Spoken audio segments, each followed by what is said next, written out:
کا بین الاقوامی plate form سے بھارت کو پیغام۔ وزیر اعظم شہباز شریف کا دوشنبے میں بین الاقوامی گلیشیئر تحفظ کانفرنس سے خطاب میں کہنا تھا کہ پاکستان میں 13,000 گلیشیئرز ہیں جن کا تحفظ ہمارے لیے بہت اہم ہے۔ پاکستان کے پانی کا نصف حصہ گلیشیئر سے حاصل ہوتا ہے۔ ان کا کہنا تھا کہ ماحولیاتی تبدیلی کے باعث پاکستان کے گلیشیئرز تیزی سے پگھل رہے ہیں۔ زہریلی گیسوں کے اخراج میں انتہائی کم حصہ ہونے کے باوجود پاکستان دنیا کے ان 10 ممالک میں شامل ہے جو ماحولیاتی تبدیلی سے سب سے زیادہ متاثر ہیں۔ انہوں نے مزید کہا کہ 2022 میں ماحولیاتی تبدیلی کی وجہ سے سیلاب اور طوفانی بارشوں کا سامنا کرنا پڑا۔ ماحولیاتی تبدیلی کے باعث ایکو سسٹم بھی متاثر ہو رہا ہے۔ وزیر اعظم پاکستان کا کہنا تھا کہ ترقی یافتہ ممالک ماحولیاتی تبدیلی کے چیلنج سے نمٹنے کے لیے اپنی ذمہ داریاں پوری کریں اور ترقی پذیر ممالک میں ارلی وارننگ سسٹم میں سرمایہ کاری بڑھائیں۔ بھارتی آبی جارحیت پر گفتگو کرتے ہوئے وزیر اعظم شہباز شریف کا کہنا تھا کہ بھارت کا سنٹاس معاہدے کو یک طرفہ طور پر معطل کرنے کا فیصلہ قابل مذمت ہے۔ پاکستان اپنے حصے کے پانی پر کوئی سمجھوتہ نہیں کرے گا۔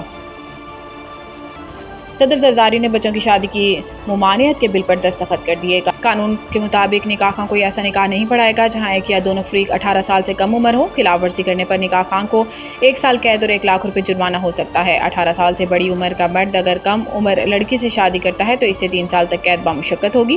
بچوں کی شادی کی ممانعت کا بل قومی اسمبلی میں شرمیلا فاروقی نے پیش کیا تھا جبکہ سینیٹ میں یہ بل شری رحمان نے پیش کیا تھا۔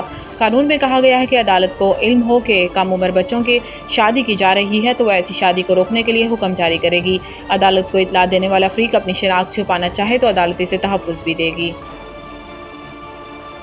پاک بھارت حالیہ جنگ کے بعد فیلڈ مارشل عاصم منیر زیادہ مضبوط و مقبول ہوئے۔ معروف تھنک ٹینک انٹرنیشنل انسٹی ٹیوٹ فار اسٹریٹجک اسٹڈیز کے زیر اہتمام مذاکرے کے دوران شرکا نے اپنے خیالات کا اظہار کرتے ہوئے کہا کہ پاک بھارت حالیہ جنگ کے بعد جنرل عاصم منیر زیادہ مضبوط اور مقبول ہوئے۔ مذاکرے کا موضوع پاک بھارت عسکری تنازع اور علاقائی استحکام اور سلامتی کے امکانات تھا۔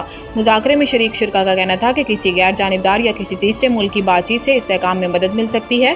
خیال رہے کہ رواں ماہ ہی وفاقی کابینہ نے جنرل سید عاصم منیر کو فیلڈ مارشل کے عہدے پر ترقی دینے کی منظوری دی تھی۔